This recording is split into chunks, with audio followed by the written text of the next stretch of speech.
Evo, dobra večer svima. Na samom početku, evo, ja bih stvarno htjela zahvaliti svim građanima i građankama koji su izašli na ove izbore i pokazali da ipak možemo napraviti iskorake i jednom u 4 godine iskoristiti mogućnost da odlučujemo o pravcu u kome će ići naša zemlja. Drugo kome želim zahvaliti su naši volonteri i volonterke koji su odradili ogroman posao. Dio njih je još uvijek na biračkim mjestima i u izbornim povjerenstvima i stvarno su pazili na to da ovi izbori prođu regularno. Treće što želim reći je da će ovo biti duga noć, vrlo neizvjesna, a da i dani koji su pred nama nose vrlo zanimljive i napete događaje. Ono što mene veseli je da, bez obzira što su nas mnogi osporavali ove 4 godine i što smo se borili s vjetrenjačama, SDP je pokazao ne samo da je najjača opozicijska stranka koja će vrlo brzo preuzeti odgovornost za Hrvatsku s koalicijskim partnerima, nego i da je SDP jedna od rijetkih stranaka koja bilježi rast povjerenja birača i rast povjerenja građana u nas. Ja sad mogu komentirati ovdje izlazne ankete koje zapravo kažu da će HDZ-u biti puno teže složiti vlast, odnosno većinu, nego li će to biti nama s našim potencijalnim koalicijskim partnerima. Ne bismo se još srljali ići previše naprijed, zato što je jako puno rubnih mandata i znamo da naš sustav koji počiva na Dontu može poprilično izmijeniti i ove izlazne ankete. I uvjerena sam da će to ići u pravcu upravo stranaka koje pripadaju lijevom centru. To je za sad to. Evo, dobro večer svima. Ja se prije svega želim zahvaliti svima onima koji su izašli na ove izbore i podržali našu koaliciju Rijeke pravde. S obzirom da nemamo još konkretne rezultate, ovo što imamo prilike vidjeti, imamo otprilike nešto slično i mi. Naš centar za analitiku i u kombinaciji s umjetnom inteligencijom na poluotoku izračunao da imamo 68 mandata, ali šalu na stranu. Čeka nas duga i neizvjesna noć. Činjenica je da nakon prebrojanih 19 biračkih mjesta u gradu Zadru stojimo podjednako s HDZ-om. Činjenica je da su promjene krenule iz Zadra još tamo 2021. I sve ono što se nama događalo u ovom proteklom mandatu u gradskom vijeću sada čeka gospodu u Zagrebu. Tako da evo, želim puno sreće, bit će izuzetno zanimljivo i to je to. Kada budemo znali više, obratit ćemo se. Hvala. Evo, lijep pozdrav svima.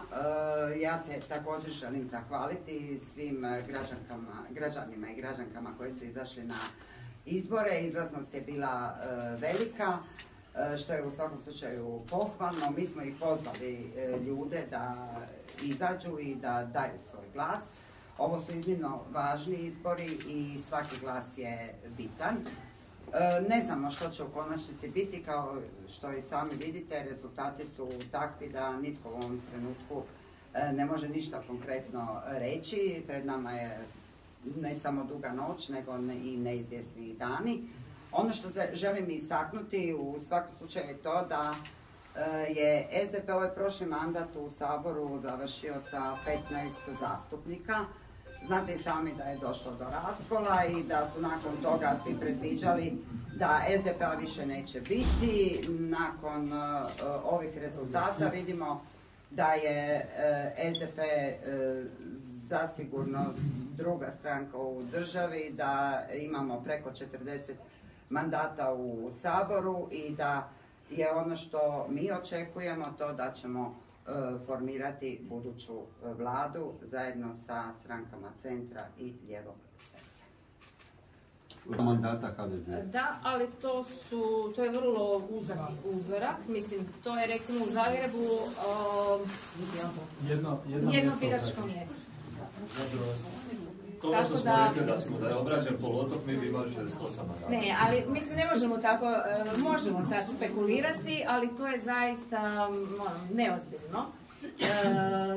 Vidjet ćemo kako se bude približavala noć, odnosno sutrašnji dan, stvari će biti puno jasnije. Možemo je već rekao da neće u vladi sa SDP-om. Ali... S SDP-om? Da, sa SDP-om. Ne, nije to. Izjavili su da će samo podržavati... Ne, oni su rekli da neće u vladu koja bi uključivala desnicu. To ne znači da se vlada neće moći složiti bez desnice. To je velika razlika.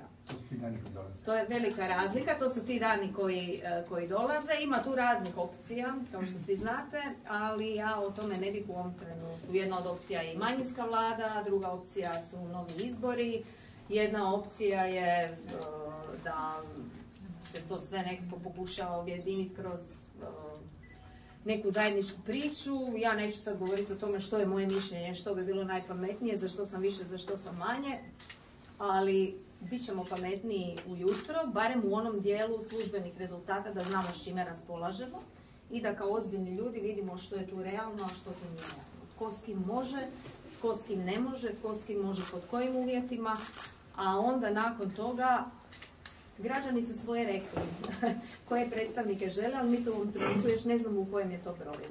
A ovo zaista, evo ove prve službene rezultate, mislili smo komentirati, a s obzirom da je uzorak zaista mizeran i nikakav, mislim ja ne mogu vjerovati da u prvoj izbornoj jedinici bi možemo bio na jednom mandatu i da po ovom što oni daju možemo je na 3 mandata. Primjer samo dajem. Niti vjerujemo u ovaj dio HDZ-a, jer ako pogledamo i po izlaznim anketama, znači ispada da u ovoj izbornoj jedinici jedino HDZ pada sa 8 dosadašnjih na 7, mi ostajemo po tim izlaznim anketama na istom i jačaju neke druge desne stranke. Međutim, ja ne bih ni tu srljala i opredjeljivala se za to koliko je to točno ili nije, jer ozbiljni smo ljudi, neki od nas imaju jako puno iskustva i ne treba od jezika raditi lopatu.